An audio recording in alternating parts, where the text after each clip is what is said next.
Okay, yeah, fine. So Mesolithic culture. We completed Paleolithic culture and we discussed all the previous questions from that. So now Mesolithic culture. I told you many times already that okay, the Mesolithic period coincided with Holocene period, isn't it? Pleistocene and the Ice Age completed, and Holocene period. Okay, 10,000 BC.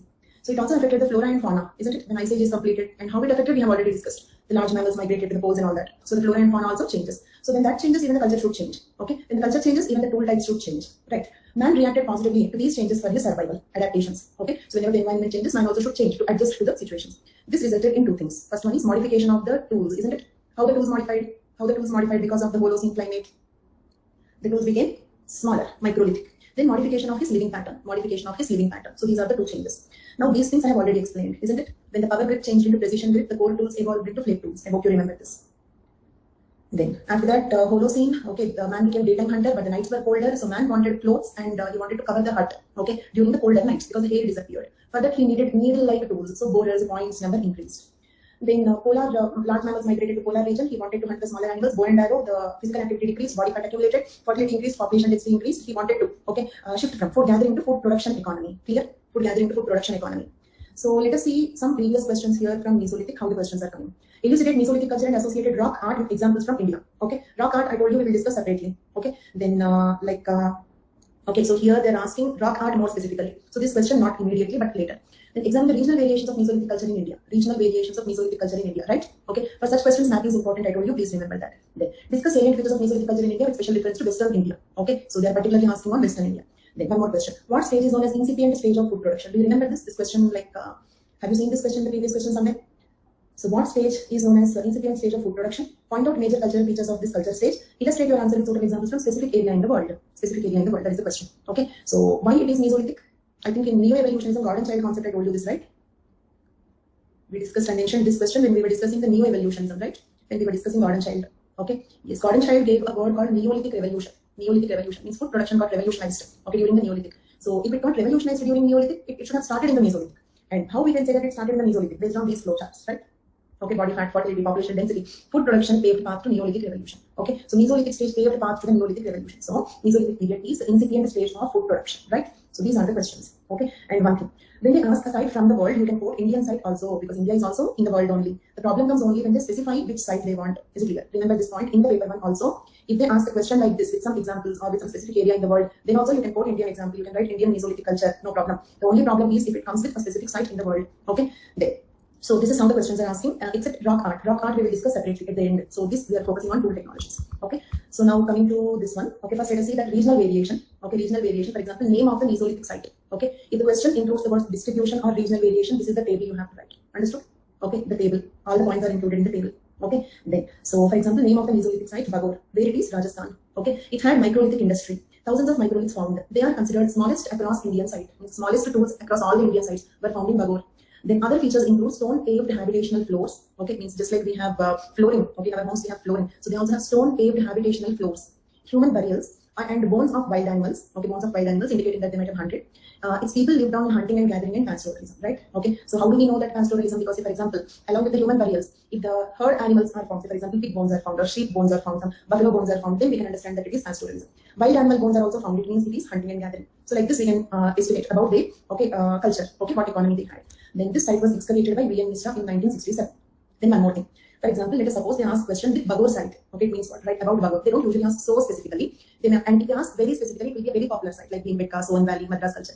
On such sites, they can ask a specific question. Okay, so I don't expect Mesolithic culture with example of Bagor. Okay, or they will ask you Western India, Central India. Okay, like that they may ask. Is it clear? But if they ask, let us assume most negatively, if they ask only Bagor, then what you have to write is in general about Mesolithic. Okay, these flowcharts you can draw. Did you understand my point? In general about Mesolithic, you can draw these flowcharts, draw some microlithic tools, and highlight the specific points about Bagor. Is it clear? Okay, not exactly cow essay, because any Mesolithic sea, for example, I will have all the features which all humans have, isn't it? I will surely have the features which all humans have. I also have 2 hands, I also have 1 head, isn't it? Plus I will have some specific features. Okay, so that is one point. It's not that only these 5-6 points you have to write. Got my point? So when there is any one site, don't worry. First write the specific features of Mesolithic. Draw some tools. Okay, write some flowcharts, draw the map. Okay, use all these things. Plus focus on the points of that particular site. Who excavated it, underline it, highlight it. Okay, so such points like smallest tools are found, where it is present, located in the map. Enough. Okay, these many specific points are enough. On any site, you will have only these many specific points, unless and until it is so popular like Bhimbetka or Soan Valley or Madras industry, something like that. Okay, then next one, Adamghar. Madhya Pradesh. Okay, it shows earliest evidence for domestication of animals. That is its speciality. That is its speciality. Okay, Bhimbetka, you know about this. Okay, Madhya Pradesh, 508 layers. First three belong to Mesolithic. Okay, already we have seen the bottom three. Okay, and the next one. All those things we have seen, right?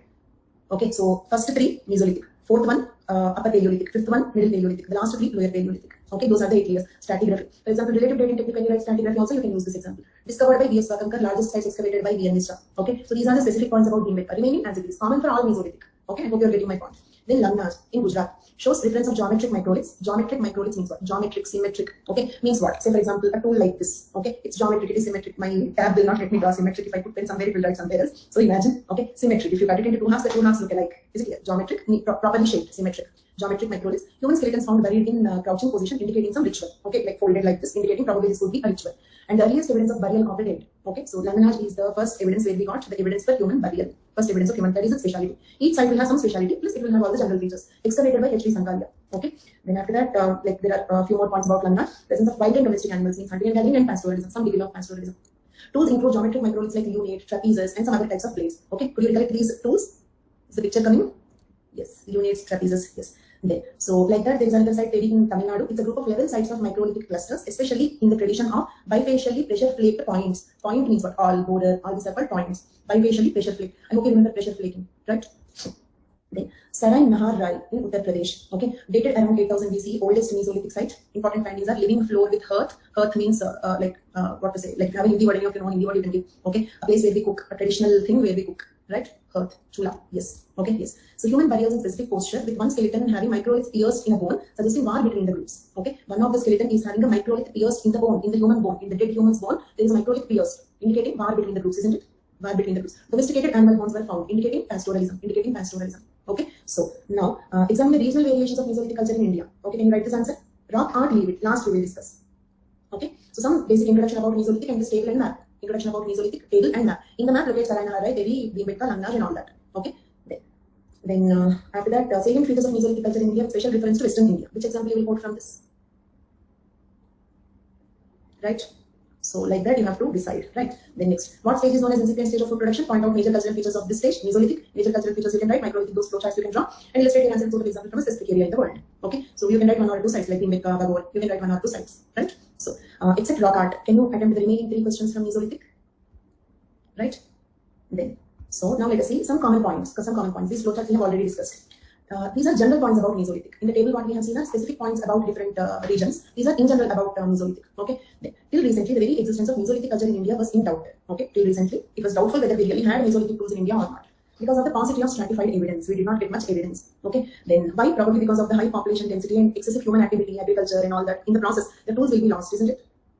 In Narmada Man, I told you 2 points. One is salinity of the soil and excessive human activity. Because of the salinity of the soil, nothing happens to the stone tools. Okay, but definitely they can be lost due to the human activity like agriculture, okay, housing and all that. Okay, but the discoveries in Belan Valley, Chittor district, Shorapur Doab in Karnataka, Rajasthan and Gujarat has provided enough gleanings, evidences to reconstruct Mesolithic evidence in India. Okay, with the discovery of tools from these sites, we understood that yes, we have Mesolithic culture in India. Depending on the evidence from different sites, Mesolithic culture can be divided into distinct phases, 4 phases. Non-geometric tools, Epi-Paleolithic. Okay, 2020 there is one question, Natufian culture, right? So that Natufian culture is Epi-Paleolithic culture. It's an Epi-Paleolithic culture. Okay, Epi-Paleolithic is a kind of after Paleolithic. It means after Upper Paleolithic. Don't get confused between Upper Paleolithic and Epi-Paleolithic. Got it? Epi-Paleolithic means on the top of Paleolithic. Paleolithic over, on the top of Paleolithic. Got it? And Mesolithic, in between Paleolithic and Mesolithic. So how can we understand this word Epi-Paleolithic? Look at this word, please. Epi-Paleolithic. There are 2 ways of understanding it. Okay, after Upper Paleolithic. Okay, and before Mesolithic. Okay, or it means again depending on how the people define it. Okay, some thinkers have defined that. Okay, see, Mesolithic is followed by Neolithic, right? Just keep responding for a few minutes. Mesolithic is followed by Neolithic, and Neolithic is agricultural revolution, right? Neolithic is agricultural revolution. So okay, those Mesolithic sites that did not evolve, okay, or that did not undergo the Neolithic revolution. Did you understand? Those Mesolithic sites that did not undergo Neolithic revolution, it means they did not proceed to agriculture. They did not proceed to agriculture. They remained to be hunting, gathering, and pastoral. Such Mesolithic is also called as Epi-Paleolithic. Did you understand? It means some people are using the word Epi-Paleolithic as a synonym to Mesolithic. Epi-Paleolithic as a synonym to Mesolithic, but not all Mesolithic sites. Those Mesolithic sites which are followed by Neolithic revolution are called Mesolithic. Those Mesolithic sites which are not followed by Neolithic revolution, okay, which remained like that, are called as Epi-Paleolithic. Got the clarity? And where I have given this? I have given this in this Natufian culture. Let us see that question first, because we are discussing about Epipaleolithic. Let us complete it first. Okay. Here I have given what is Epipaleolithic. Look at here, read it out. Mesolithic is an intermediate period followed by Neolithic, isn't it? Mesolithic is an intermediate between what? Paleolithic and Neolithic, followed by Neolithic. Some authors prefer the term Epipaleolithic for hunter-gatherer cultures that are not succeeded by agricultural traditions or Neolithic revolution. Such Mesolithic sites are called Epipaleolithic. Example, Natufian culture. Clear? So what is the significance of Natufian culture? Natufian culture is a Mesolithic culture that did not proceed into Neolithic revolution. Okay, so that is one way of understanding Epipaleolithic. Discovery. Okay, Dorothy Garrod coined the term Natufian based on her excavations at Shukba cave. It is also known as Wadi and Natuf. Therefore, it is called Natufian culture. Is the word clear? Why it is called Natufian culture? Type site. Excavations in Shukba cave. It is in Wadi and Natuf. And the type site of Natufian culture. Type site means what? That similar culture where it is first time found. Okay, just like Madras culture, just like Suan culture. Does not mean just like Acheulean culture. Like that, it is called Natufian culture. Okay, so it is present in the western Julian mountains. Okay, time span. It is late Epipaleolithic or Mesolithic archaeological culture. Why are they saying Epipaleolithic or Mesolithic? I just explained you. Okay, some authors are using the word Epipaleolithic as a synonym to Mesolithic. But can we use it as a synonym to Mesolithic always? No. Those Mesolithic cultures, it means the incipient stage of food production. That is not called Epipaleolithic. Okay, understood my point? Then, so it is Epipaleolithic or Mesolithic archaeological culture of Levant, dating around 15,000 to 11,500 years ago. Tools and technology. The Natufian had microlithic industry like Mesolithic, centered on short blades and bladelets. Bladelets means small blades. The micro-buring technique was used. You have seen buring. Do you remember the image? Buring. It will have a point, but not as sharp as an awl. Okay, micro-buring, smaller buring was used. Geometric microliths, neat, okay, neatly shaped, okay, symmetric. If you cut it into two halves, like a triangle, okay, or a lunate, okay, all these are symmetric, isn't it? Geometric or symmetric forms were used, like lunates, trapezes, triangles, etc. Lunate, trapeze, triangle, all these are clear. That is the reason why I explained about the tool technologies in the beginning. Then we came to the Paleolithic, Mesolithic. Okay, so now look at the tool technology and tell me, is it like Mesolithic? Looking at the tool technology, is it like Mesolithic? Yes. Then why don't we call it as Mesolithic? Because they are not agricultural. It's not incipient stage of food production. It is not followed by Neolithic revolution. So it is called Epipaleolithic. Okay, culture and lifestyle. People were mainly hunters. Did you understand? If they are incipient stage of food production, we call it as Mesolithic. Okay, and the culture was unusual that it supported a sedentary or semi-sedentary population even before the introduction of the agriculture. Okay, what is the speciality? This is important point about Natufian culture. Usually, agricultural people are sedentary, isn't it? Agricultural people are sedentary, but pastoral and hunting-gathering people are nomadic. But Natufian is sedentary but not agricultural. That is the speciality of it. Natufians supplemented their diet by gathering wild grain. It means what? They did not cultivate grain, but they gathered the wild grain. Understood? Even the cereals and all naturally also they grow. That they exploited. So they were sedentary. Did you understand? How the Natufians were sedentary though they were not agricultural. Clear? How the Natufians are sedentary though they are not agricultural, because they gathered the wild grain. They likely did not cultivate it. Okay. Some evidence suggests deliberate cultivation of cereals, especially rye. Okay. By the Natufian culture. They had sickles of flint blades set in straight bone handles for harvesting grain and stone mortars and pastels for grinding it. Understood? Because obviously when they are using the grains, they need these things, isn't it? Tools for harvesting, a sickle-like blade for harvesting, right? Then stone mortars and pestles for grinding. When they use grains, they need it. Some groups live sickle for harvesting wild only. Mostly they are wild. There are some evidences suggesting they could have cultivated. We don't know whether they cultivated or they gathered. But most of the evidence suggests that they just gathered, exploited, but they did not cultivate it. Okay. So some evidence suggests deliberate cultivation of cereals, but okay, they likely did not cultivate it. Okay, it's a debated point. So we are saying Epipaleolithic or Mesolithic. Epipaleolithic or Mesolithic. Okay. Then I'll talk to you in a few minutes, Ram Sharan. Okay. Then so some groups lived in caves, others occupied incipient villages. Okay, undeveloped villages, rudimentary forms of villages. They buried their dead with their personal ornaments and ceramics. Carved bone and stone artwork were also found. So this is about Natufian culture. Okay. So you have enough content about Natufian. Of course, the question will not repeat. Although I watch Natufian culture will not repeat. Okay. But Mesolithic will repeat every year also possible. 3 years continuously Mesolithic can come. Okay. You can write it as example. For example, like when you write some other answer, you can use them. But this particular question will not come. So point is, regular questions will repeat. Unexpected questions will not repeat. Whatever special questions, they remain to be special questions. So that is one pattern that you have to observe. But still, you can use the content from there. Okay. The terms Paleolithic and Neolithic were introduced by John Lubbock in his book Prehistoric Times. This is just a miscellaneous point, have nothing to do with Natufian culture. Okay. Remember this point and you can write it from there. Understood? Right? Then, Ram Sharan, just few minutes I asked you. Okay, let me talk to you first. 40 recorded videos when you will start new class. When you watch 40 recorded classes, batch 2 will be suitable for you, Ram Sharan, and the timings are night 8 to 10 p.m. Night 8 to 10 p.m. because in that batch I completed, I don't remember the exact number, some 45, 46 classes I have completed. So quickly complete those 5, 6 classes also. Use tomorrow Sunday, today, tomorrow use it to quickly complete the classes and continue with the live classes in the batch 2. Timings are 8 to 10 p.m. If that is not possible for you, and I'm starting a new batch in the month of November 1st, and also there will be a crash course October 15th. Okay, there will be a crash course starting on around October 15th. Okay, for those who want to, those who completed optional preparation or coaching with somebody already, and you just want to revise it. But please remember, if you have any friends, you can suggest. Okay, but one thing is crash course for those who already know the subject. 15-20 days explaining like this will not be possible. Either self-preparation or have already taken coaching somewhere, want to revise anthropology for the mains, then they can choose crash course. That will be around 15 classes, that's all. Okay, so that is starting October 15th and new batch anthropology November 1st. Okay, so Ram Sharan, I hope you got the clarity. 3 options. Quickly join the batch 2, 8 to 10 p.m. or these are the other 2 options. Fine. So we completed the Natufian culture and we have seen what is epipaleolithic. So while I go to the previous slide, first answer one question. Incipient stage of food production. You have two choices, epipaleolithic, Mesolithic. Choose one of the two. Incipient stage of food production. Mesolithic. Okay. Then Mesolithic, tools and all are just like Mesolithic. Okay. But they are still hunting gathering. Okay. Or that is not followed by Neolithic revolution. Then epipaleolithic. Okay, and the other way of understanding epipaleolithic is after Paleolithic, before Mesolithic. After Paleolithic, before Mesolithic. Okay, non-geometric epipaleolithic, 12,000 to 8,000 BC. Okay, then geometric pre-pottery stage. It's geometric tools. I hope you understood the word geometric tools. Geometric tools were found, but pottery. Okay, see the point is we cannot clearly. That is the reason why what is given there. Look at here. The point here is Natufian is epipaleolithic or Mesolithic. Did you understand? It's not clear. And here I just told you what is epipaleolithic. It's not clear about it. Okay, because we just have to proceed based on the evidences. We cannot conclusively say, just like say for example, do you remember Paranthropus robustus? Okay, so some sources will say it is African Homo erectus, some sources will say it is Australopithecus. So like that, here also the sites, sometimes we get confused. Okay, but we cannot exactly mark it. Okay, so and also when about the cultivation also, some evidences are suggesting that they could have gathered the wild grains, but some evidences are suggesting that they could have cultivated some of them. So it's like that. Okay, so second step, and also one more thing is, depending on the evidences from different sites, Mesolithic cultures can be divided into 4 phases. Okay, depending on the evidences from some sites. The other sites may not agree with this chronology. Also in Paleolithic, do you remember the question? The Paleolithic culture in India is neither culturally nor technically homogeneous. Do you remember that? Same way Mesolithic also. Okay, so all sites are not homogeneous. Okay, depending on the evidence from some sites, this is the chronology given. So geometric tools, but no pots. Third stage, geometric with pots. Okay, 5,000 to 1,500 BC. Next, smaller microliths with precision. Advanced Mesolithic or Proto-Neolithic. See, just like here, Epipaleolithic. Here, Proto-Neolithic. Understood? Proto-Neolithic means between Mesolithic and Neolithic. Epipaleolithic means between Paleolithic and Mesolithic. So what we can say is lower Paleolithic, okay, middle Paleolithic, upper Paleolithic, Epipaleolithic, early Mesolithic 1, early Mesolithic 2, Proto-Neolithic, Neolithic. Understood the order? Then the above division is based on sequence observed primarily at Chokni-Mando and attested at other places. Understand this? So this is the order given based on the evidences from Chokni-Mando. So it need not agree with the other sites. Okay, then the tools. Tools already we have discussed. Okay, so I'll proceed. Life and subsistence pattern. What about their lifestyle and all? Hunting and gathering vegetable foods are two main occupations of Mesolithic people. More and more dependence on vegetable food was probably one of the reasons behind forcing the human communities to have fixed settlements. Okay, means what? The meat product consumption decreased and more dependence on vegetables increased. That made them settle in one place. Okay, then. In this connection, the example of Mahadaha in Ganga Valley is worth mentioning. Here it was noticed that very large number of quern, muller, okay, anvil, hammer are found. I hope you could recollect quern and muller, querns and mullers. Okay, they have been found, which indicate that people exploited fully the vegetable products, isn't it? Do you need querns and mullers for annual products? Hunting and gathering, meat consumption, it's not needed. So it is usually used for vegetable products. Okay, yes. Then the microlithic tools like blades and scrapers are well suited for processing the vegetables. The presence of hearth in the habitations point to consumption of roasted food.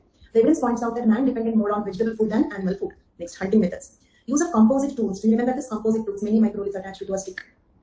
And how you have to use those diagrams? Look at here. See, like say for example, here scraper body is used. You can draw the scraper. Do you understand? Here composite tool is used. Draw the composite tool. That is how you have to use the images. Clear? I've given all images in the beginning. Remember them. Practice them. Wherever those words comes, there you can. For example, Madras Industry Aculian. Draw the Aculian hand that's there. So and Valley chopper shopping tools. Draw the chopper shopping tools there. Okay, understood? So composite tools revolutionized hunting, fishing, and food gathering. The Mesolithic paintings at Bhimbetka throw interesting light on contemporary hunting practices and kinds of weapons used in hunting. Okay, see cave paintings' advantages. They are the very clear evidences of their lifestyle. Okay, the bow and arrow, barbed spears, sticks were used in hunting. Ring stones were used as stone clubs. Okay, means what? Ring stones. Several ring stones they can tie to any plant fiber and they can use to throw on the animals, isn't it? Ring-like stones. Okay. So, say for example, this is a ring stone, an animal fiber inside. Okay, you can use it as a slingshot, right? Like a slingshot. Okay, like that. So then this is interesting. Masks in the form of animal heads such as rhinoceros, bull, deer, monkey were used to disguise and deceive the game. It means what? For example, okay, if there is any carnivorous dangerous animal is coming, okay, then what they wear the mask of rhinoceros so that they will be scared.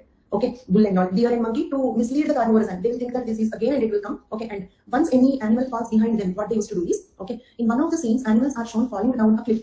Probably animals were driven down a cliff and done to death. Understood? They run towards a cliff, a valley, and suddenly escape. The animals will continue to run and fall down the cliff. They will go and collect the carcasses and eat them. Understood? And how do we know this? How do we know this? Paintings at Bhimbetka, right? Okay, but that law was not there then, so it's okay. It worked. Then the paintings show men carrying dead animals suspended to a wooden bar. Okay, so cave paintings will give such information. Remember, I will discuss the rock art at the end. So these points are missing there. But when the question is about rock art, you can write these points also, right? Next, domestication of animals. Bones of domestic animals like cattle, sheep, goat have been found. It means they also had pastoral. Then agriculture. Full-fledged agricultural activity witnessed in Neolithic period, but must have had its roots in Mesolithic period itself. It can be considered as incipient stage of food production. The storage pits in this period probably indicate some incipient form of agriculture. How do you know that they had agriculture? Because they had storage pit. Okay, so like a pit, like a well-like structure was found, storage pit, and some wild grains were also found. Okay, so that indicates that they had some incipient form of agriculture. Seeds of wild variety of rice have been found embedded in the lumps of burnt clay at Chokalimandu. Okay, so for that, which stage is known as incipient stage of food production? This paragraph is the most crucial paragraph here, isn't it? Okay. Then structural activity. Evidence of structural activity in the form of huts, paved floors, wind screens come from a number of Mesolithic sites. Okay, the houses were roughly circular or oval in plan. Some hutments had stone paved floors. Paved floors and wattle have been noticed at Bagor. Paved floors were noticed at Bagor. Mesolithic folk at Bhimbetka too made floors with flat stone slabs, just like we have marble flooring or some other stone flooring we have like that. Pottery. Pottery has been reported at a number of excavated sites like Langanaj, Bagor, Nagarjunkunda, Chokalimandu, etc. Pottery came to be associated with the Mesolithic culture after the introduction of geometric tools, isn't it? Geometric tools without pottery, geometric tools with pottery, the 4 stages if you remember. Pottery was wholly handmade, means what wheel-made pottery was not observed. Pottery was wholly handmade, usually coarse-grained with insights and impressed designs rarely on them. Okay, handmade pot with some incisions, some designs on it. Okay, then clothing and ornaments. Okay, so I hope you can go through this culture and lifestyle. There is nothing technical in this. Okay, so that's all. Some aesthetic activities. Mesolithic folk had left behind good evidences of their artistic pursuits in the form of painted rock shelters. Such rock paintings were noticed in Mirzapur district of UP and at Bhimbetka near Hoshangabad in MP. The paintings deal primarily with animals which are shown standing, moving, running, grazing. The paintings are generally executed in red ochre. Most of the paintings are in red ochre color, but sometimes bluish green also. Yellow or white colors are also having used. This is some points about painting, but about painting we are going to discuss exclusively. Then the sites. I already discussed about the sites, right? So that general content and the sites you have to use to build these answers. So except the rock art. Okay, can you write the remaining all answers? Next, Neolithic. Okay, next stage, Neolithic. Let us see the questions, what type of questions they are asking. Discuss the characteristic features of Neolithic cultures in India. Simple. Distribution of Neolithic sites, map table compulsory. The moment the word distribution comes, give an account of consequences of food production in Neolithic culture, the Neolithic revolution. Remember this question, please. Give an account of the consequences of food production in Neolithic cultures. What happened because of the food production? How their lifestyles changed because of the food production is the question here. Clear? Okay, the Neolithic cultures of India repetition. Describe the Neolithic cultures of India repetition. Neolithic cultures of Northeast India, site specific question. I told you how to deal with that question, right? In general about Neolithic. About the site, 5-6 points also will be enough. Highlight them. Which stage of prehistoric is known as cultural revolution? Well, Neolithic, because revolutionary increase in the agriculture, God and child used the word and all that. Okay.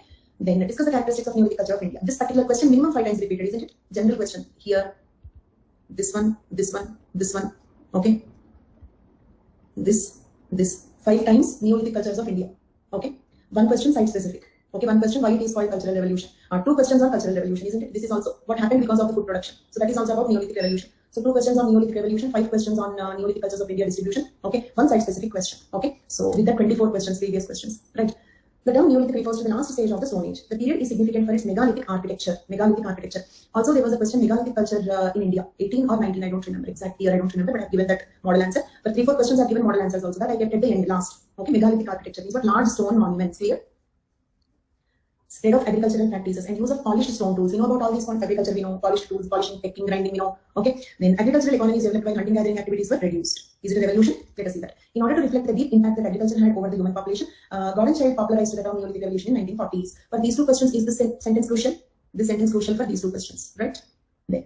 However, today it is believed that the impact of agricultural innovation was exaggerated in the past. Today we are feeling that, okay, it's not a revolution, there was some change gradually, God and Child unnecessarily overemphasized on that. Understood? So that is a summary of this paragraph, right? Next, Neolithic revolution before after. So is this table important for that question? Okay, consequences of food production. Consequences of food production question. Right. So Neolithic revolution before after. Before people were nomadic and gathered land, hunted animals. There were food shortages, isn't it? Okay, in hunting and gathering economy, obviously there will be food shortages. People lived in small bands because they have to go for hunting together. Going alone for hunting is not safe.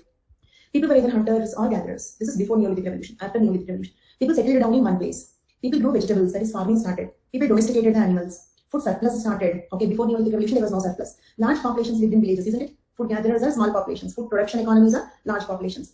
People farmed and had many specialized jobs. Okay, then the Neolithic revolution is the most important event in the human history. This is also important for that question, isn't it? It is the second greatest human process after settlement on the globe. Okay, see how much they are giving importance to the Neolithic culture. Okay, first important event is like colonizing the globe. It means what? Coming into existence. Humans coming into existence. The second most important event after that is food invention, food production. Is it clear? You know what is the third one? First one, coming onto the earth, coming into the existence. Second one, food production, inventing how to produce food. You know what is third one? Packaging of the food that is going to destroy the world, plastic utilization and all that.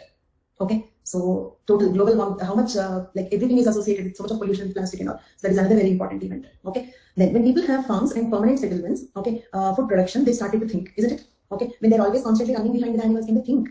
Will the thought process flourish? Now agriculture, some seedling, 6 months they have to sit idle. Okay, wait for the harvest. It's a lot of time to think. So they started thinking. Then they went on to think, why am I here? That became religion. With that, the religion came into existence. What rules should we live by? With the thought, government started. Can I trade my crops with some fur? Some barter system economy started. Okay, what is beauty? That is art and aesthetic cave paintings and all those things started. Okay, people who quote themselves as these are some like miscellaneous quotations. It's okay, ignore them. Okay, the Neolithic revolution. What are the causes? What are the consequences? That question is exactly about this consequences of food production. Okay, cause we are dividing the content into 2 causes, consequences. What caused the food production and what are the consequences of it? Causes: hunter-gatherer bands scattered seeds near campsites that resulted in growth of new crops accidentally. Climate change, rising temperatures led to longer growing seasons and dried lands. Growing because of this, pastoralism and hunting gathering do not work. Growing populations led to a discovery of new food resource and steady reliable source of food, isn't it? Why growing population? We have seen that in the Mesolithic flowchart. Remember that? Fertility increased. Then consequences of it: shift from food gathering to food production cultures lead to establishment of permanent settlements and eventually to the first cities. Okay, cities came into being. In the long run, it leads to the development of civilization. And positive effects are: settlement leads to the development of complex culture, art, religion, specialization of labor, irrigation systems, etc. All these are the consequences of settlement. Negative effects are: domestication of animals and population density leads to an increased spread of diseases. Also, villages and cities more susceptible to attacks and natural disasters. These are the negative effects of it. Is it clear about Neolithic revolution? Can you answer that question? Those 2 questions about Neolithic revolution. Then origin of Neolithic age. Then characteristics of Neolithic age. Neolithic age saw the man turning into food producer and all that. Agriculture. I hope you can read these points. Nothing technical here. Tools, we have already seen what are the tools: grind, polishing, picking, grinding, polishing, picking. Weapons. People primarily used axe as weapons. The northwestern part of Neolithic settlement used rectangular axes having curved cutting edge. The southern part used axes with oval sides and pointed butt, while polished stone axes with rectangular butt and shoulder hose were used in northeastern part. Look at here. I think I have given this. Okay, so this is an axe, right? Axe. This is modern day axe, right? This is a Neolithic axe. Understood? Neolithic stone axe. Comparison. This is modern day adze. Adze tool looks like this. Similar thing they made with stone tools. Okay, you can also try drawing them. Okay, then this is Neolithic chisel. You know, this is modern chisel, isn't it? You might have seen or even used the tool called chisel. These are Neolithic chisels, right? Then, so these are some tools. Okay, then pottery. With the advent of agriculture, see, agriculture and pottery are associated with each other. When we cultivate food, we need to cook. Okay, hunting maximum they used to roast the hunted animals in the natural fire, isn't it? We have seen that Akhanda Jyoti concept as a survival. Do you remember retaining the fire because they don't know how to create it? So naturally, forest fires do agree. Either they used to eat the raw meat, okay, or they used to roast the meat in the natural fire, okay. But they don't have to cook it in a pot, okay. Once you cultivate the grains, then you have to cook it in a pot. So agriculture and pottery. Pottery indicates agriculture, okay. Pottery indicates agriculture. Pottery, storage pits, direct indication of agriculture, okay. People were required to store their food grains as well as to do cooking, arrange for drinking water, and eating the finished product. That's why pottery first appeared in the Neolithic age. The pottery of the period was classified under grey ware, black burnished ware, and matte impressed ware. These are the 3 types of pots they had. Memorize the words, okay. Grey ware, black burnished ware, and matte impressed ware. Impressed ware means with some designs, some impressions on it. Okay, burnished means making the pot and also burning it so that it will be more stronger. Okay, then next, architecture. Neolithic age is significant of megalithic architecture. Large stone monuments were built. Technology. Initial stage of Neolithic age, handmade pottery was made, but later on, foot wheels were used to make pots. Then community life. Neolithic people had common right over property, community property. They led a settled life. Geographic location of Neolithic people sites. Okay, Mehergarh, Balochistan, Pakistan, 7000 BC. Characteristics excavated by Jarish. Production produced cotton and wheat and lived in mud brick houses. Evidences of wheat, barley cultivation, cattle rearing. Can you go through these points? These are all sites. Axe, adze like tool. There is nothing technical here. Site names and the characteristic features you have to memorize. I've given all the sites here in the table. Okay. So again, if they ask any one particular site in general about Neolithic and those 5-6 points, that is how you have to write it. Okay, that's not even managing. That is the way how we write it. Okay, because general features will be there. Whatever is general for Neolithic, that is common for all. Okay, before the table, everything, all these points that are given are about which site. They're about all the sites, isn't it? Okay, so these are specific points like who excavated it, the time span, and if such question comes about homogeneity, heterogeneity, for such things also you can use this content there. So that is about Neolithic culture. Okay, then regional distribution of Neolithic culture, same thing as it is given in the table. Here also it is given. In fact, you can even ignore this one. Okay, or you can by heart it. So that is about Neolithic. So can you answer the questions from Neolithic cultures? Then next one, Chalcolithic or Copper Age. Chalcolithic or Copper Age culture. Okay. So model question, delineate salient features of Chalcolithic cultures 2016. This is one question from that. Okay. And the term Chalcolithic is a combination of 2 words, Chalco plus Lithic, derived from the Greek words Chalkos plus Lithos, which means copper and stone. Understood? Why this is called Chalcolithic? Chalkos means copper. In which language? In Greek language. Chalcos actually means copper, lithos means stone. So copper and stone were used, therefore it is called chalcolithic. It is also known as Aeneolithic, okay, or Aeneolithic, because in Latin, Aenus means copper. Understood? Aenus, A-E-N-U-S, means copper. So Aeneolithic is also used. But these words are later abandoned. What is the reason? Okay, usually we use a prefix to say that it is not, isn't it, abiotic. Okay, like that it looks like a Neolithic. It means something which is not Neolithic. Can it give that confusion? Can it give that confusion? So the word Aeneolithic was abandoned. So we are using the word Chalcolithic.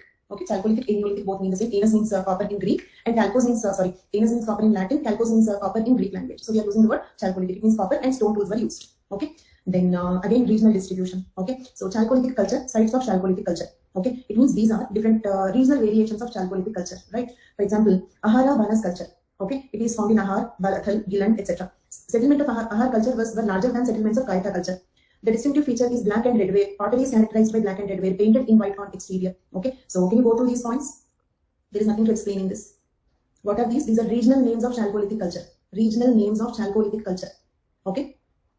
Kayatha culture. All these are regional names. Where is Kayatha culture located? Rajasthan near Chambal and its tributaries. Regional names of Chalcolithic culture, right? Malwa culture. Okay. All these Prabhas, Rangpur culture. So a very few, not more than half a dozen settlements of Prabhas culture are known. The settlements of Rangpur culture are located mostly on Kelo and Kaluhar rivers of Gujarat. Okay. So the regional names and where it is found. Where it is found. If they ask with regional names, then you can use this content. Next, chronology of Chalcolithic settlement. The first metal age of India is a Chalcolithic. Is it first Chalcolithic? Next, Bronze Age. Next one, bronze. Bronze is an alloy. Bronze is an alloy. Okay. Next. So the first metal age of India is a Chalcolithic age, which saw the usage of copper along with stone. It was also known as stone copper age. Along with the use of copper and stone, these people also used low-grade bronze to make tools and weapons. Okay. But the bronze was formed coincidentally. They didn't know how to make the bronze. So they did not majorly depend on bronze. Okay. It was majorly copper. Chronologically, there are several settlements. Some are pre-Harappan or early Harappan, and some are Harappan and post-Harappan also. Clear? Since this is about heterogeneity of culture. Okay, is Harappan culture Bronze Age or Chalcolithic? Indus Valley civilization, Bronze Age or Chalcolithic? Actually both. Because in Indus Valley civilization there are many sites, isn't it? In the Indus Valley civilization also there are many sites. Some sites are Chalcolithic stage, some sites are Bronze Age. Okay, so Chalcolithic is found in some pre-Harappan, some Harappan, and some post-Harappan sites also. Is it clear?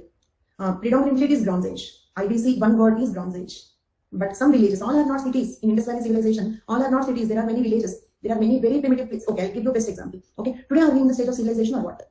Savagery, barbarism, or civilization? But what about a contemporary society called Sentinelese, Anjis, Jaravas? They are in this stage. So, same time, okay, same place also. Say for example, if you go to Tamil Nadu, okay, you will find highly advanced places, same state, but you will also have Toda tribe there. Nilgiri Hills, Toda tribe there. And side by side 5-star hotels and all that, highly advanced culture also.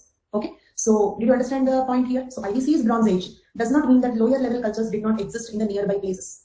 Okay, so very primitive cultures were also there, and they were doing barter exchange, trade. Okay, so for example, if they make any products, they used to exchange them for the metals they produce. So like that, there used to be trade between some less stable. Say for example, today some tribes are bringing some minor forest produce from the forest and selling, right? Some baskets they make, they sell them. Okay, so from that if they get money, they will purchase some products in the city. Okay, so the city developed products are going into the tribal villages, and tribal village products are coming into the cities. So like that, in during IBC also, okay, they existed different levels of technology. So post-Harappan, Chalcolithic, post-Harappan, Bronze Age, you need not get confused. Possible or not? Okay. Then the Chalcolithic culture mainly had farming communities, and they existed between 2000 BC and 700 BC. In India, it was mainly found in southeastern Rajasthan, western part of Madhya Pradesh and Maharashtra, and in south and east India. Okay. Characteristics of Chalcolithic age. Agriculture and animals. These are very simple. We'll go through this. It will be too boring if I proceed like this.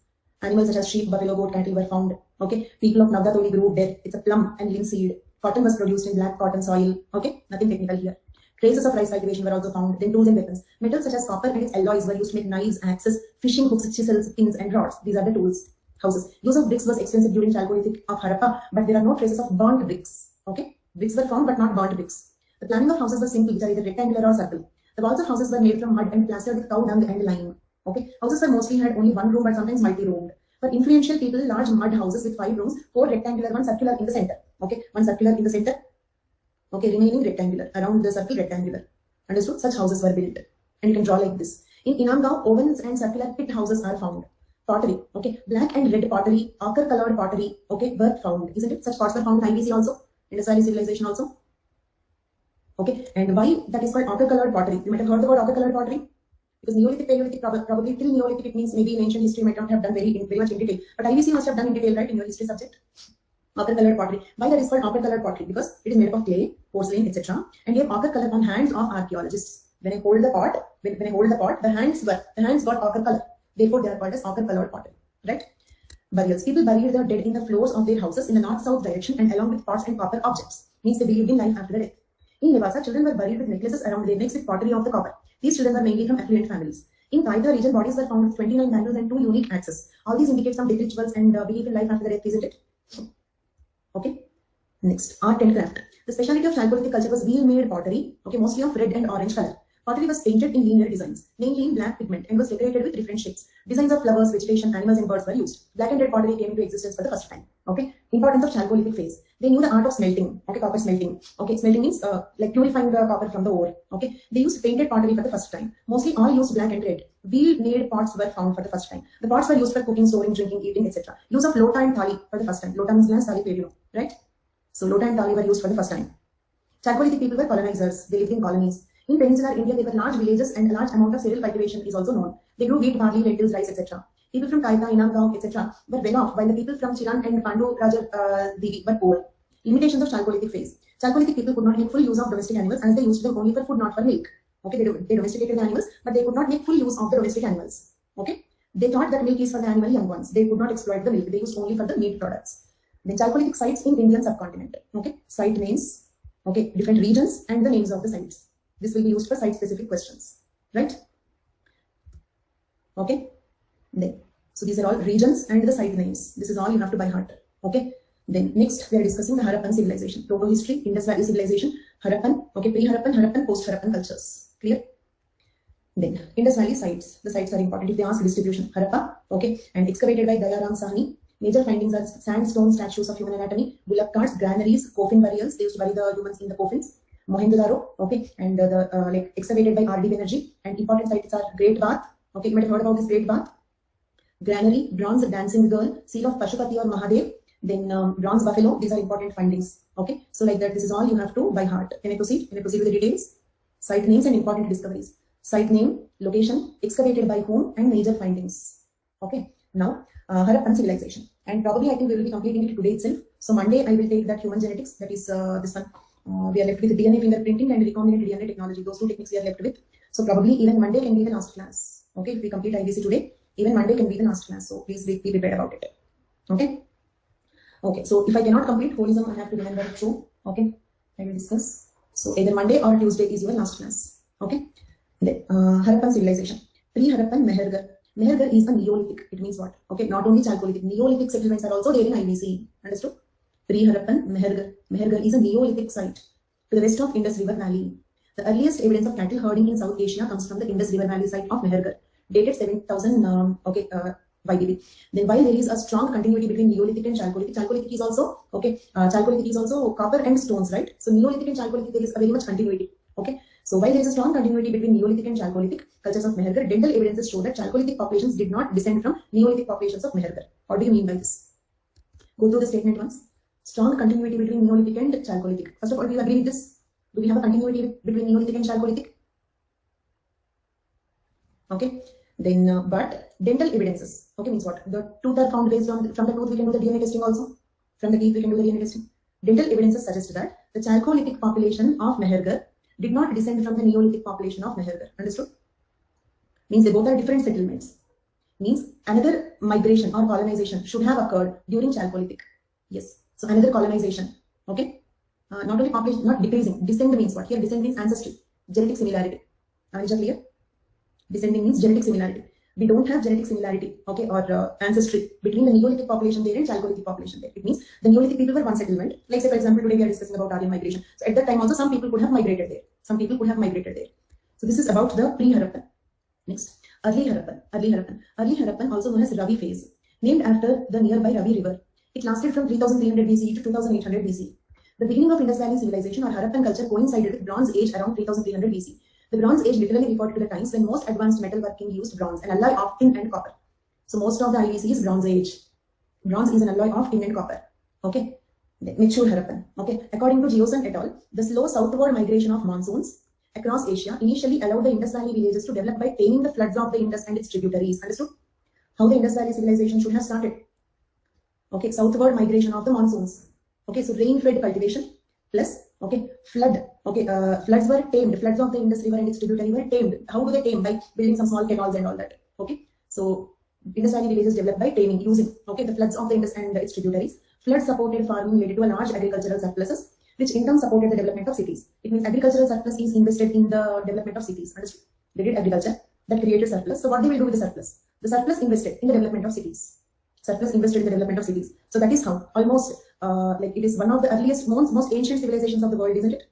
IBC is one of the most ancient civilizations of the world.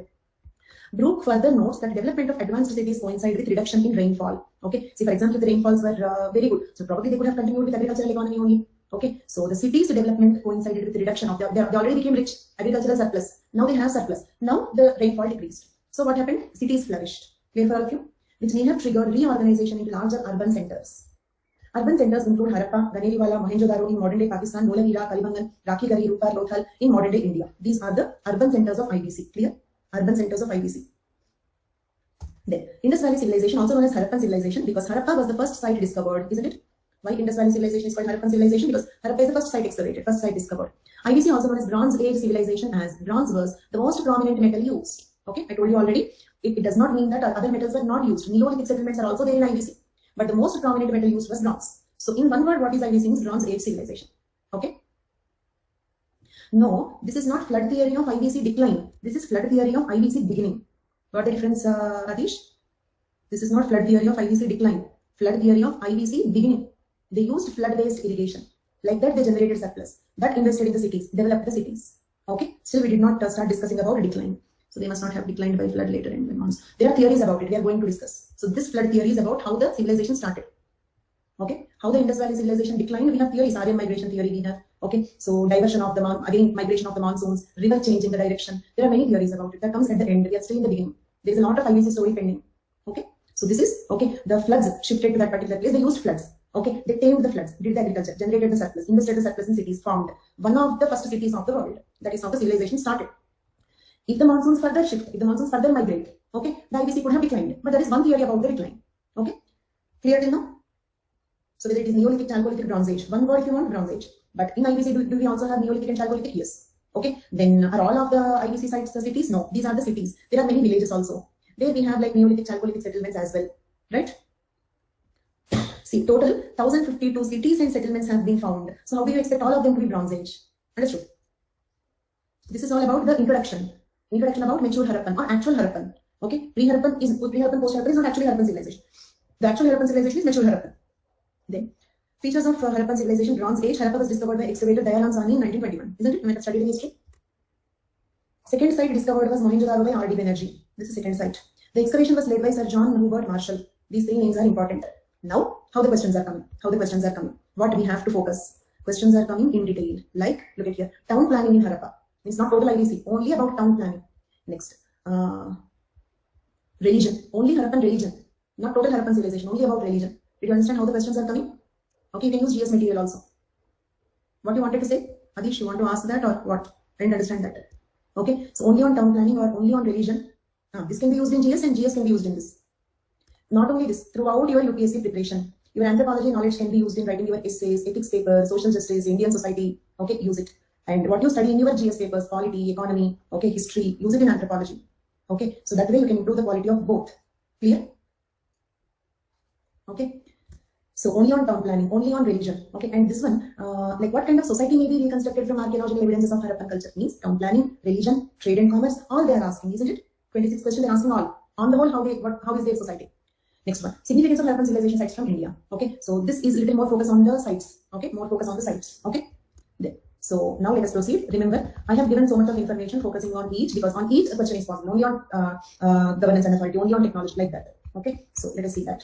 Mature Harappan started, features of Harappan done. Agriculture and domestication. Okay, main food crop wheat and barley. Rice husk found in Lothal and Rangpur. First people in the world to grow cotton. Important point. First people in the world to grow cotton. Sheep, goat, buffaloes, ox and dogs were domesticated. No remains of cow and lion were found. Clear? So this is about agriculture, cities and town planning. Okay, so this you can answer that question. This is for that question. Okay, and I will complete this today. If it is slightly beyond 7:30 also, I will complete it today, right? Okay, then cities or town planning. The quality of municipal town planning suggests the knowledge of urban planning and efficient municipal governance, isn't it? If the government was not efficient, this much town planning is not possible, agreed? So this is indicating the efficiency of the government, which placed high priority on hygiene. Hygiene was very important there. They had flush toilets, they had covered drains. It's a wonder civilization as such. This urban plan induced the world's first known urban sanitation system. World's first known urban sanitation. That is the reason why Aryans and Dravidians are fighting to own it up. Okay, so who owns the Indus Valley civilization, right? Then do you remember that discussion? Okay, early Indians, Dravidians migrated with Dravidians breeding with migrants from Iran. Okay, do you remember? Okay. Then, within the city, individual homes or groups of homes obtained water from wells. From a room that appears to have been set aside for bathing, wastewater was directed to underground covered drains with manholes at that time. The advanced architecture of Harappans is shown by their impressive dockyards. They had dockyard on the backside of the home, granaries, warehouses, brick platforms, protected walls. Okay, the massive walls of Indus cities most likely protected Harappans from floods and may have dissuaded military conflicts. Why they had so large walls? For two reasons. One is protection from the floods. Second one, military protection from attacks. In sharp contrast to the civilization's contemporaries, Mesopotamia and ancient Egypt, no large monumental structures were built. In Egypt and all, we had large stone monuments, right? But in IBC, we don't observe large stone monuments. Agreed? Agreed? In Mesopotamia, ancient Egypt, the other two contemporary civilizations, okay, they had large stone, like say, for example, the Egyptian pyramids and all. We don't observe such things in IBC. Okay, there is no conclusive evidence of places or temples or kings, armies, priests, isn't it? We don't have evidence of temples or palaces. There is a lot of equality in IBC. You might have heard about it. No palaces. Lot of equality. No large stone monuments. Most city dwellers appear to have been traders and artisans. Materials from distant regions were used in cities for constructing seals, beads, and other objects. Among the artifacts discovered were beautiful glazed beads, shining glazed beads were used. Beads were used. Seals have images of animals, people, perhaps gods, and other types of inscriptions, including yet undeciphered writing system of Indus Valley civilization. Even today, we could not understand the writing of IBC, right? We could not understand or decipher the writings of IBC.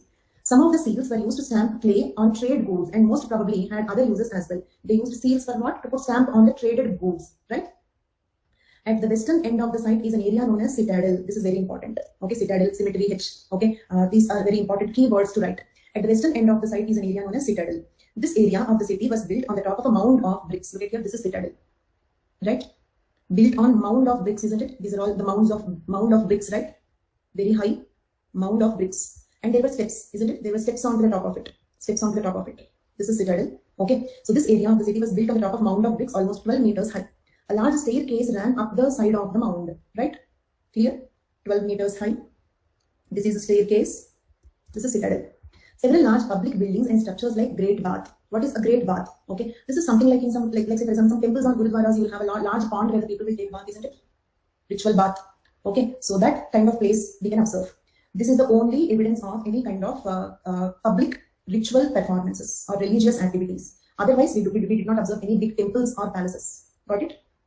It is enormous, well-built bath and granary and assembly of halls on the citadel. Mount suggests that this area may have been used for public gatherings. Okay, what could be the purpose of citadel? Spiritual people, not materialists. Could be. Okay, and there is a lot of equality between the people. Okay, and why citadel?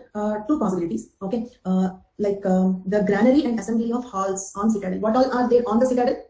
Great bath, granary, assembly of halls. So probably they could have used the citadel for public gatherings, religious activities, okay, or important administrative activities, isn't it? And normal homes were not on citadel. Normal homes were not on the habitations are not on the citadel. Such places were built on the citadel. Clear? Okay. We cannot say, because all homes are very similar and there are no palaces. So we cannot say stratification. They could have dedicated citadel for public activities, private life in the homes. Okay. Even if there are two divisions, between the two divisions, the division is not very sharp. Even if there are two divisions, there is no marked variation. Okay. So citadel also, we cannot say that rich people lived on citadel, normal people lived in the other places. Not like that. We don't have habitations on the citadel.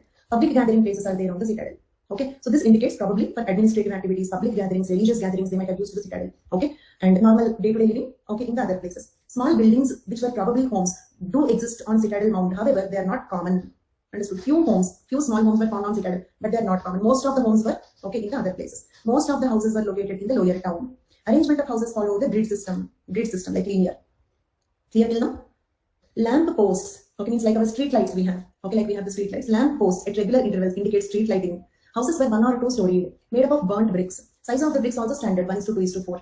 Okay, the standard brick size, grid system, citadel, okay, lamp posts at regular intervals. All these are indicating efficient governance, indicating that the government is efficient. Okay. Then, although some houses were larger than others, Indus civilization cities were remarkable for their apparent egalitarianism, equality. All the houses had access to water and drainage facilities. This gives the impression of a society with relatively low wealth concentration, isn't it? Wealth is not concentrated among a few hands. Wealth was almost equally distributed. Toilets that used water were used in industrial civilization. The sites of Harappa and Mohenjo-daro had a bathroom and flush toilet in almost every house attached to the sophisticated sewage system. Main roads were in north-south direction, while the alleys, the side roads, were in east-west direction. Doors opened in alleys but not into the main roads. The town planning in IBC was much ahead of its times. Okay, that's all. Town plan. Can you answer that question now? Town planning. And in GS, did you study more about town planning in IBC? Just for my information. In your GS, comparable. Not much. Okay. Okay, fine.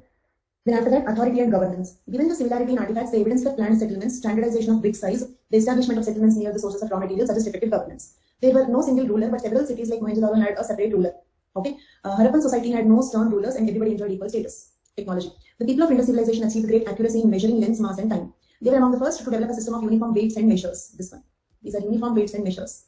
Okay. So they were among the first to develop the system of uniform weights and measures. Okay. Then a comparison of available objects indicate large-scale variation across the Indus territories. The smallest division, which is marked on an ivory scale, a scale made up of ivory. On that, the smallest division marked was found in Lothal in Gujarat. It was approximately 1.704 millimeter. Okay. So it means so much fine markings were also made. The smallest division ever recorded on the scale of a Bronze Age. This is another specialty. Clear? Smallest division ever marked on a scale of a Bronze Age society. Okay. On an ivory scale found in Lothal. Harappan engineers followed the decimal division of measurement for all practical purposes, including the measurements of masses are revealed by hexahedron weights, just like our weights right now. We use hexahedron weights for 1 kg, half a kg. Such weights were used. Harappans evolved some new techniques in metallurgy and produced copper, bronze, lead, and tin. The engineering skills of Harappans were remarkable, especially in building docks. In 2001, archaeologists studying the remains of 2 men from Mehergarh, Pakistan discovered that the people of Indus Valley civilization from early Harappan period had knowledge about proto-dentistry. Later in April 2006, it was announced in the scientific journal Nature that the oldest evidence of drilling the human teeth in vivo was found in Mehergarh. This is important. Drilling the tooth in vivo means when the tooth is in the jaw, when the person is alive as a treatment, okay, was first time observed in Mehergarh. Clear? These are all the points about technology. Even drilled molar crowns and 9 adults were discovered in Neolithic graveyard in Mehergarh that dates 7,500 to 9,000 years. 9,000 years ago, they did dentistry. Okay, a touchstone bearing gold streaks was found in Banavali. Okay, so that is indicating that they could even test the purity of the gold. Isn't it? That stone bearing gold streaks on it. Okay, then arts and crafts. Okay, so in the arts and crafts, one important thing is number of gold, terracotta, okay, stone figurines of girls in dancing poses reveal the presence of some dance forms. Terracotta figurines made by fire-baked clay includes clay made, later they bake them on fire to make them tough and strong. That is a terracotta figurines, right? So terracotta figurines of cows, bears, monkeys, dogs were found. The animal depicted on a majority of seals at sites of the mature period has not been clearly identified. Terracotta female figurine were found, which had red color applied to the manga, the line over here, red color applied, singur. Okay, so that ritual observed. Clear? A terracotta female figurine were found, which had red color applied to manga. Then this is unicorn seal. Might have studied about it. Unicorn seal. It is part bull, part zebra with a majestic horn. It has been the source of speculation of the prevalence of image raises the questions of whether or not animals in the image is a religious symbol or not. Okay, so this is a unicorn seal used, but whether this animal is having something like a Narsimha or something like that, is it having in Greek mythology also there is a mention of chimera, that is a combination of different animals. Did you hear about it? So whether this is having any religious significance or not is not clear. Whether it is having any religious relevance or not is not clear. Okay, then this is pottery in IBC. A very fine wheel-made pottery were found. Plain pots made of red clay, terracotta pots, ochre-colored pots, and painted black and red ware are the 2 notable types. Right? Plain ochre-colored pots, painted black and red ware are the 2 types of pots. So this is one pot found in IBC. Clear? Next, dancing girl in Mohenjo-daro. Might have studied about it. Sir John Marshall, reacted with surprise when he saw the famous Indus bronze statue of a slender-limbed dancing girl in Mohenjo-daro. When I first saw the item, I found it difficult to believe that they were prehistoric. In the statue, the girl wearing several bangles, isn't it? Look at here, the girl wearing several bangles and the necklace, wearing necklace, and is in Tribhanga posture. Okay, you know Tribhanga posture. This is one angle, opposite angle. Okay, again the head bent in another opposite angle. Okay, 1, 2, 3, 3 curves. 1, 2, 3. Tribhanga posture, right? There for all of you. Then stone statues of priest king statue. You might have heard about this priest king statue, made of steatite depicting a bearded man with half closed eyes, draped in shawl. Okay, coming under the right arm, the shawl coming under the right arm, covering the left shoulder, and a male torso. This is the male torso. Means only the body, no legs and hands. Male torso made of red stone. Okay, and what we are discussing about arts and crafts, right? Many crafts include shell working, ceramics, agate, glazed blades, a special kind of comb called kakai, okay, use of polarium, polarium is eyeshadow, and a special 3-in-1 toiletry gadget were found in Harappa, context still has similar counterparts in modern India. Got it? Kakai comb, collirium eyeshadow, a toiletry gadget. Their counterparts are present even in the modern India. Okay. Then seals have been found in Mohenjo-daro depicting a figure standing on its head and another sitting cross-legged in what called a yoga-like pose. This figure, sometimes known as a Pashupati, okay, has been variously identified. We'll discuss about Pashupati religion topic.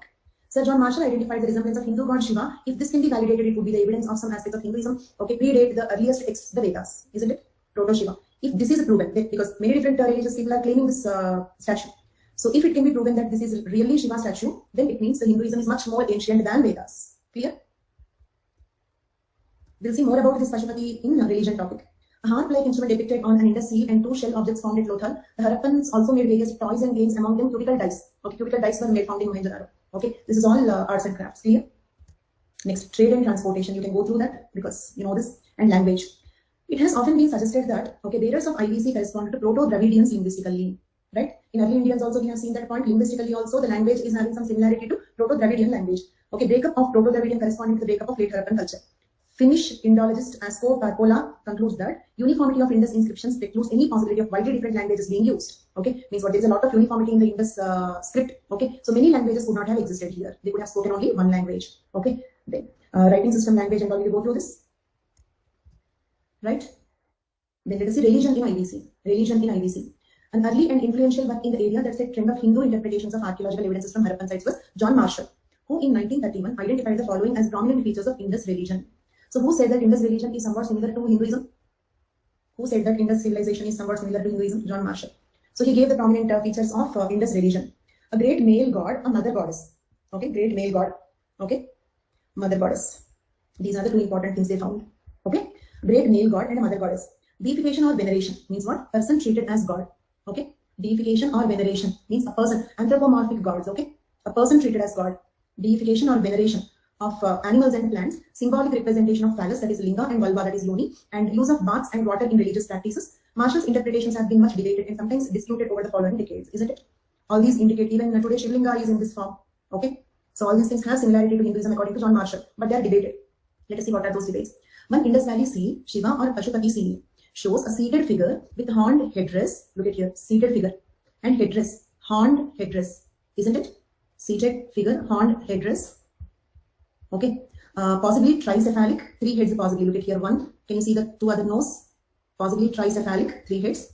Okay, and possibly, okay, ichthyphallic, surrounded by animals. Surrounded by animals. Surrounded by animals. So therefore, look at here, animals. So they are depicting him as Pashupati. Today Pashupati is Shiva. Why they are assuming it as Pashupati? Because surrounded by animals. Brahma not surrounded by animals. Okay. So is it clear? Then Marshall identified the figure as an early form of Hindu god Shiva or Rudra, who is associated with asceticism, yoga, linga, regarded as lord of animals, and often depicted as having 3 eyes, isn't it? Tricephalic 3 eyes. That is how they interpret it. Tricephalic 3 eyes. Similarity. Okay, yoga posture, surrounded by animals. These are the reasons which make us assume that it is a Pashupati seal. Clear? Then the seal has hence come to be known as Pashupati seal after Pashupati and epithet of Shiva. While Marshall's work has earned some support, many critics and even supporters had raised several objections. Tricephalic, so it must be 6-sided. Should be. So that is opposition, right? Objections, right? One point you said is objection. Okay, Doris Srinivasan has argued that figures does not have 3 faces or yogic posture, and that in Vedic literature Rudra was not a protector of wild animals, isn't it? So Doris Srinivasan is arguing that first of all there are not 3 faces, and in Vedic literature Shiva is not described as Pashupati. Okay, Shiva is described as Pashupati later. Okay, this is one disagreement. Clear? Is the counter argument clear? Okay, then Herbert Sullivan and Alf Hildbeetle also rejected Marshall's conclusions, with Farmer claiming that figure was female. Okay, Herbert Sullivan is claiming that it's not a male god at all, it's female. While they later associated the figure with Mahisha, the buffalo god, surrounding animals with vahanas or deities for 4 cardinal directions. Understood? Probably another god Mahisha, 4 directions, probably it could be 4 heads. Okay, buffalo god, surrounded by animals and surrounded by other deities. So this is, whose conclusion is it? Okay, Hillbeetle concluded that, it, like his interpretation, not conclusion, his interpretation is it is not Shiva Pashupati, it is Mahisha, the buffalo god. Clear? Next. Writings in 2002, okay, Gregory L. Posel concluded that while it would be appropriate to recognize the figure as a deity, means he concluded that it is some god. It is associated with water buffalo and its posture as one of the ritual discipline. Regarding it as Proto-Shiva would be going too far. It is some god, but declaring it as Shiva is exaggeration of it. Is it clear? Despite the criticisms of Marshall's association of the seal with Proto-Shiva icon, it has been interpreted as Tirthankara Rishabhanatha by Jains, okay, and Vilas Sangave or an early Buddha by Buddhists. Understood? Buddhists and Jains also claimed it. Buddhists and Jains also claimed it. Okay, and some historians also believe that there is a connection between first giant Tirthankara Rishabhanatha and the Indus Valley civilization. Clear? So like this, there are many debates about Indus Valley religion. Marshall hypothesized and the existence of a cult of mother goddess worship based upon the excavation of several female figurines. Marshall also suggested that there is worship of female goddesses, means Shaktism, Hindu sect of Shaktism, right? On the whole, Marshall is interested in proving that, okay, Indus Valley religion is similar to Hinduism, right? Then, late Harappan. Around 1800 BC, signs of gradual decline began to emerge. And by around 1700 BC, most of the cities had been abandoned. Okay, fine. It's already 7:35 and we still have a good chunk to complete. Okay, so I will continue tomorrow. It means not tomorrow, day after tomorrow. It means we have 2 more classes to go. Tuesday, we will be completing the course. Right? We could not complete it today. So tomorrow I will complete this one and that holism and all. Tomorrow holiday, Sunday holiday. Okay. Art is also there. That's what. There is a good chunk of archaeology left. We cannot complete it today. No hurry also. There is nothing to go in one more class. So probably on Tuesday we will be completing this course. Right? Okay. So fine then. If you have any doubts or anything to discuss, you can. Okay. Thank you. Bye bye. Good night.